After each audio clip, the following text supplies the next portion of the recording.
जय हिंद दोस्तों, आज हम बात करने वाले हैं अरावली पर्वत के बारे में। इस विषय में हम पहले बात कर चुके हैं कि अरावली पर्वत विवाद क्या है, सुप्रीम कोर्ट का इस विषय में क्या फैसला है और इस फैसले का अगर पालन किया जाएगा तो क्या नुकसान अरावली पर्वत को, हमारे देश के इन्वायरमेंट को, कृषि को, नदियों को, जो आपका जैव विविधता है उसको होगा, मानसून को होगा, हम समझ चुके हैं। लेकिन ये हो गया एक पक्ष।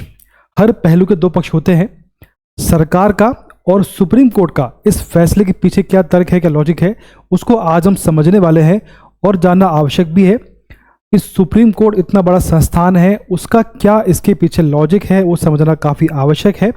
तभी इस मुद्दे पर पहुंचेंगे कि भाई क्या सही है क्या गलत है। चलिए शुरुआत करते हैं। देखिए, जहाँ तक आप जानते हैं कि भाई जो अरावली पर्वतमाला है इसका विस्तार कहाँ से कहाँ तक है, देखा होगा आपने। तो ये अरावली पर्वत है ना। ये क्या है, अरावली पर्वतमाला है, ये जानते होंगे आप, है ना। ये फोल्डेड माउंटेन है। क्या है ये? फोल्डेड माउंटेन है ना। ये विश्व की सबसे प्राचीनतम पर्वतमालाओं में से एक है, ये आप जानते होंगे। भारत की सबसे प्राचीन है, इस प्रकार से इसका इतिहास है। और देखें आप, है ना। चलिए अब देखिए इसका विस्तार कहाँ पर है, ये देखें आप। ये भारत का मैप है। यहाँ देखिए अभी आपका मध्य प्रदेश है ना। यहाँ आपका ये विंध्याचल की पहाड़ियाँ हैं, ये नर्मदा रिवर है ना। इसके बाद देखेंगे आप यहाँ पर मध्य प्रदेश के उत्तर पश्चिम में यहाँ पर अरावली पर्वतमाला है ना। तो कितने राज्यों में है आगे समझेंगे। 4 राज्यों में है। गुजरात में है, राजस्थान, यहाँ आपका गुजरात है, यहाँ आपका राजस्थान है, इसके बाद में हरियाणा है, दिल्ली है। तो 4 राज्यों में इसका विस्तार है। ठीक है, ये आपका अरावली पर्वतमाला है, समझ गए आप। इसके ऊपर यहाँ पर थार डेजर्ट है ना। हमने डिस्कस किया था कि भाई अगर अरावली पर्वत नहीं होता तो जो थार डेजर्ट है, इसका सारा जो डेजर्ट है पूरा यहाँ पर फैलता, इससे उत्तर भारत में काफ़ी पॉल्यूशन होता, धूल कण यहाँ फैलते, डिस्कस कर चुके हैं। चलिए, तो ये आपका अरावली पर्वतमाला है। ठीक है, इसका लोकेशन ये है। तो मैप आपके पास होना चाहिए यदि आपको ठीक से समझना है तो। चलिए आगे बात करते हैं। अब देखिए ये आपका अरावली पर्वत है। मैप में देखा आप, देखिए जो राज्य हैं, कितने राज्यों में इसका विस्तार है वो समझे आप। देखिए 4 राज्यों में इसका विस्तार है, इसको समझे आप। कौन कौन से में है? गुजरात से शुरुआत होती है इसकी, राजस्थान में फैला हुआ है, और इसके बाद हरियाणा, दिल्ली। अब देखिए राजस्थान की बात करें, सबसे पहले बात करें इसकी जो लंबाई कितनी है। देखो 692, कितनी? 692 किलोमीटर इसकी लंबाई है। और इनमें से जो आपका राजस्थान है उसमें 550, यानी 692 में से सिर्फ राजस्थान में जो उसकी लंबाई है, जो उसका विस्तार है, वो है 550। यानी अरावली पर्वत का लगभग 85% जो विस्तार है वो सिर्फ राजस्थान में है। और इसी क्षेत्र में इसका सर्वाधिक विरोध हो रहा है, यानी सरकार के, ये सुप्रीम कोर्ट के निर्णय का सर्वाधिक विरोध इसी राज्य में हो रहा है, क्योंकि सर्वाधिक विस्तार इसी राज्य में है। यहीं पर है गुरु शिखर, है ना, जो उसकी सर्वोच्च चोटी है, गुरु शिखर भी यहीं पे है। ये आपने पढ़ा होगा जीएस में। इस प्रकार से इसका विस्तार है। चलिए अब विवाद क्यों शुरू हुआ वो समझे आप, इस बारे में डिस्कस कर चुके हैं, दोबारा पढ़ते हैं। देखिए नवंबर 2025 में पर्यावरण मंत्रालय यानी सरकार ने, गवर्नमेंट ने सुप्रीम कोर्ट में TN गोदावर्मन केस जो इस समय चल रहा है, तो उसी केस के संबंध में सरकार ने एक रिपोर्ट पेश करी।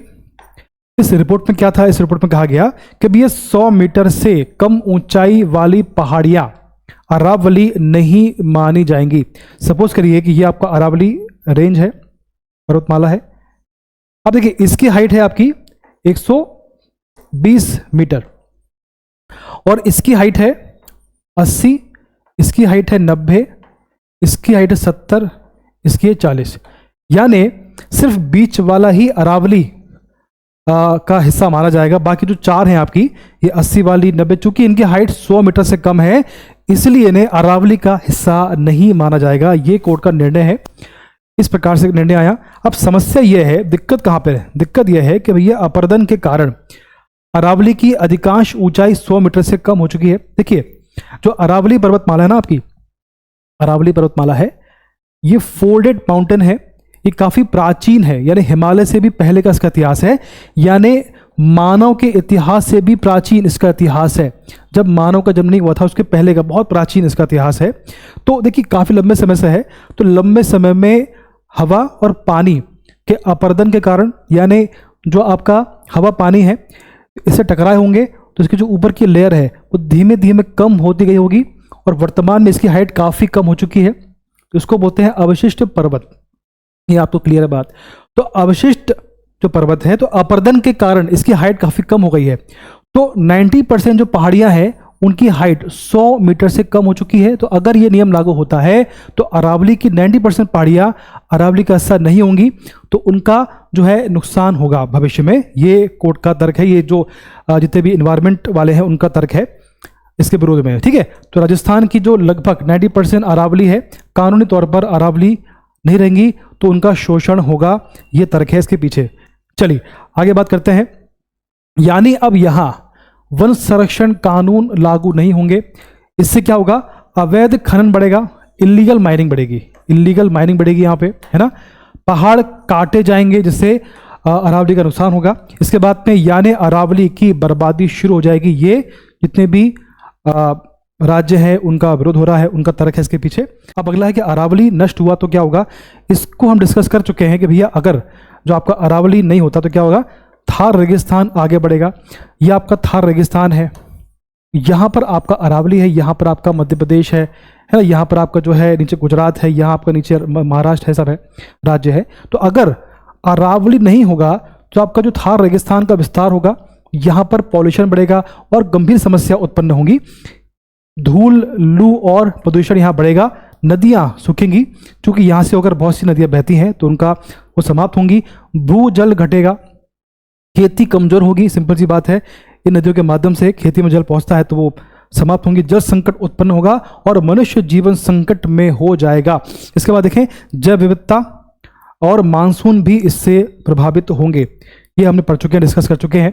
अब बात करते हैं सुप्रीम कोर्ट ने ऐसा क्यों फैसला दिया कि समझे आप। देखिए सुप्रीम कोर्ट ने ऐसा क्यों कहा, देखिए समझे बात को। अलग अलग राज्यों में अरावली पहाड़ों की अलग अलग परिभाषा चल रही थी। जो आपको सुप्रीम कोर्ट है उसने बोला भी कि हर राज्य में, इसका 4 राज्यों में विस्तार है, गुजरात, राजस्थान, हरियाणा, दिल्ली में। तो हर राज्य में अरावली को अपने अपने हिसाब से डिफाइन किया गया है। तो उस कारण से सरकार ने बोला, जो आपका सुप्रीम कोर्ट ने बोला कि हर राज्य में सेम डेफिनेशन होना चाहिए अरावली को लेकर। देखिए अलग अलग, कहीं छोटी सी टीले को भी अरावली कहा जा रहा था, वह कहीं बड़े पहाड़ पर भी खनन उस समय हो रहा था। यानी अगर सपोज करिए कि गुजरात है तो यहाँ पर 100 मीटर को अरावली माना गया है, और यहाँ पर राजस्थान में या फिर आपका हरियाणा में देखेंगे, हरियाणा में 200 मीटर की पहाड़ी को भी अरावली नहीं माना गया। उससे क्या हुआ कि यहाँ तो आपने जो आपका माइनिंग है उसको बैन कर दिया, लेकिन यहाँ पर आपका जो माइनिंग है उसको आपने बैन नहीं किया। तो कहीं ना कहीं अरावली को नुकसान तो पहुँच रहा था। उससे क्या हुआ, इससे कानून में भ्रम था, लॉ में कन्फ्यूजन था कि भाई किसको कौन सा पनिशेबल है, कौन सा पनिशेबल नहीं है। इसके बाद देखें, कोर्ट के आदेश लागू करने में दिक्कत हो रही थी, खनन पर सही नियंत्रण नहीं हो पा रहा था। इसलिए कोर्ट ने कहा कि एक ही साफ और वैज्ञानिक साइंटिफिक डेफिनेशन होना चाहिए अरावली को लेकर। ये हो गया तर्क सरकार का, सुप्रीम कोर्ट का। अब देखिए कोर्ट ने कहा कि देखो, अगर कोई पहाड़ी अपने आसपास की जमीन से 100 मीटर या उससे ज्यादा ऊंची है तो उसे अरावली पहाड़ी माना जाएगा। ये मैंने कहा आपसे, इसका मतलब ये हुआ जो सच में पहाड़ जैसे दिखे, जो वाकई में पहाड़ दिखे, जो नापी जा सके, जिसका मेजरमेंट पॉसिबल हो पाए और जिस पर सब सहमत हों, उसी को अरावली माना जाएगा। ये सुप्रीम कोर्ट ने कहा। ठीक है, चलिए आगे बढ़ते हैं और समझते हैं इसको।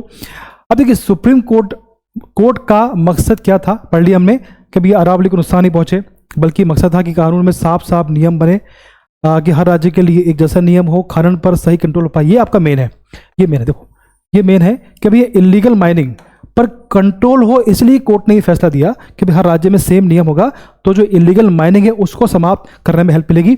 इसलिए कोर्ट ने कहा कि अब साइंटिफिक मैप बनेंगे, सर्वे ऑफ इंडिया की मैपिंग होगी और पूरे इलाके को नाप कर तय किया जाएगा कि कहां पर क्या अलाउ है, क्या अलाउ नहीं है। पूरे भारत में सेम नियम होगा। आगे देखें और समझते हैं इसको। देखिए माइनिंग को लेकर कोर्ट ने क्या सख्ती दिखाई है। देखिए कोर्ट ने साफ आदेश दिया है कि जब तक सस्टेनेबल माइनिंग मैनेजमेंट प्लान नहीं बनेगा, क्या मैंने कहा आपसे, सस्टेनेबल माइनिंग मैनेजमेंट प्लान। देखिए जो माइनिंग है इसको रोकना पॉसिबल नहीं है, लेकिन इस तरीके से हो कि भविष्य में लंबे समय तक ये पहाड़ बचे रहें तो ही सबका भला है। तो सस्टेनेबल माइनिंग मैनेजमेंट प्लान बनेगा, उसके बाद ही माइनिंग भविष्य में हो पाएगी, उसके पहले नहीं हो पाएगी। तब तक माइनिंग लीज नहीं दी जाएगी। और प्लान में होगा कोर्ट कौन सा इलाका पूरी तरह सुरक्षित रहेगा, कहाँ माइनिंग बिल्कुल नहीं होगी, कहाँ लिमिटेड और कंट्रोल्ड माइनिंग हो सकेगी, ये निर्णय होंगे इसके बाद में। क्लियर है? चलिए, ये कोर्ट का निर्णय है, लॉजिक ये है आपके सामने है। सरकार क्या कहती है, सरकार का लॉजिक क्या है, देखें आप। 100 मीटर वाली परिभाषा सरकार ने मानी, साफ नापने लायक और सबके लिए एक जैसी है। इससे कोर्ट केस कम होंगे, राज्य राज्य में झगड़ा नहीं होगा, नियम लागू करना आसान होगा। ये सरकार का तर्क है। अब देखें आप, माइनिंग पूरी तरह बंद नहीं हो सकती, मैंने पहले भी कहा आपको। सरकार का लॉजिक ये है, इसके पीछे सरकार ने क्यों से बोला है, सड़क, घर, स्कूल, अस्पताल, जितना भी डेवलपमेंट वाली बात है, काम हो रहा है, सबके लिए आपको पत्थर और कच्चा माल चाहिए, जो कि आपको अरावली से प्राप्त होता है इन राज्यों में। अगर माइनिंग पूरी तरह बंद कर देंगे तो विकास कैसे होगा, डेवलपमेंट कैसे होगा, कंस्ट्रक्शन कैसे होगा, रोजगार खत्म होंगे। इसलिए सरकार कहती है कि भैया माइनिंग हो, लेकिन साइंटिफिक और कंट्रोल तरीके से हो, जिससे अरावली का नुकसान ना हो और काम भी होता रहे, इलीगल माइनिंग बंद हो जाए, है ना। इसके बाद हरियाणा इसके बारे में क्या बोलती है वो समझे आप। देखिए, हरियाणा सरकार कहती है कि गुड़गांव, फरीदाबाद जैसे इलाके तेजी से विकसित हो रहे हैं, बढ़ रहे हैं। शहर बसाने, रोड बनाने, पानी बिजली देने के लिए कोई लचीलापन ज़रूरी है, फ्लेक्सिबिलिटी काफ़ी ज़रूरी है। उनका कहना है कि अगर हर जगह पूरी तरह से रोक लगा देंगे तो डेवलपमेंट रुक जाएगा। इस बारे में बात कर चुके हैं, आगे बढ़ते हैं। सरल भाषा में जो देखिए, सुप्रीम कोर्ट और सरकार, इनका क्या बोलना है, इसको हम समराइज करें तो क्या होगा, अरावली को बचाना ज़रूरी है, लेकिन नियम साफ होना चाहिए। माइनिंग पूरी तरह बंद पॉसिबल नहीं है, लेकिन कंट्रोल माइनिंग होना चाहिए। विकास, डेवलपमेंट और इन्वायरमेंट दोनों साथ चलें तो अच्छा होगा। अगर यही प्लान बने तो सभी के लिए बेटर है, यानी अरावली का नुकसान कम होगा और जो आपका देश है उसका विकास भी समय पर हो पाएगा।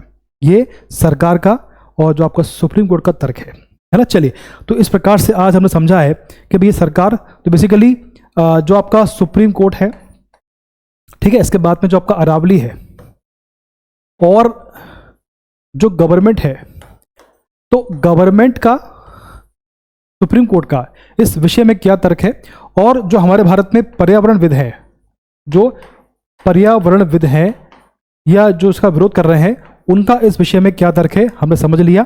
इस सभी इसका विरोध कर रहे हैं, सबका बहुत से लोग ऐसा बोल रहे हैं कि भाई अगर सरकार का या सुप्रीम कोर्ट का ये फैसला मान्य होता है तो अरावली बर्बाद होगा, समाप्त होगा, नष्ट हो जाएगा।